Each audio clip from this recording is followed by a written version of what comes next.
Mheshimiwa Waziri, kwanza nikupongeze kwa wewe kupata nafasi adhimu ya kuteuliwa kama waziri wa kushughulikia mambo ya vijana. Kero ya Watanzania na vijana wengi ambayo tunaambiwa ni zaidi ya 60% ni katiba ya Jamhuri ya Muungano wa Tanzania.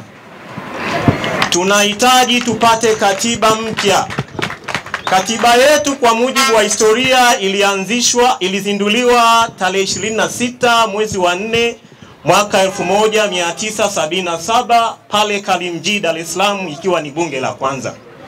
Leo tuna mabunge mangapi yaliyopita? Tujiulize, tangu tarehe 24 ya mwaka 1977 mpaka tarehe ya leo ya mwaka 2025, takriban miaka mingapi? Inawezekana wengi wanashindwa kutoa maoni kulingana, pia kuna changamoto zinazojitokeza, shindwa kuwa huru.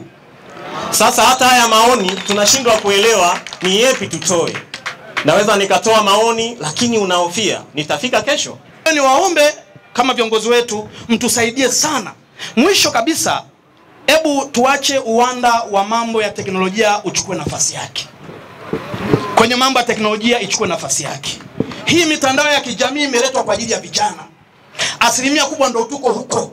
Mkitunyima fursa hizo, TikTok tu, mtu anaweza kutengeneza 3 mpaka 4 akiwa na access ya kuweza kutumia. Leo mmezima, haya anaishije yule mtu? Ndugu yangu hapa amezungumzia swala la katiba mpya. Ameligusia. Akasema kwa sasa sisi kama nchi tulipofikia tunahitaji kuwa na katiba mpya. Nyie najua ni vijana mnafuatilia mambo. Katika mambo 13 ambayo Mheshimiwa Rais ameyasema ataanza nayo katika siku 100 za kwanza, jambo moja wapo amezungumzia ni kuanzishwa kwa mchakato wa katiba mpya. Moja ya kipaumbele. Unajua kila kiongozi ana namna ya kujifunza kutokana na mambo yanavyoendelea. Tunaelewana vizuri jamani? Kwa ameelezea katika kipengele kimoja wapo amekielezea ni ukamilishwaji wa mchakato wa katiba mpya. Mnakumbuka kwamba huu mchakato ulianza huko nyuma. Si mnakumbuka vizuri? Mheshimiwa Rais ameahidi katika vitu ambavyo atakavikamilisha kabla hajaondoka madarakani ni kuhakikisha mchakato wa katiba mpya umeanza. Na kwamba leo sisi tuna wizara yetu, maana yake tafsiri yake vijana tutapewa sauti katika huo mchakato, tueleze mambo ambayo tunafikiri kwamba hajakaa sawa sawa.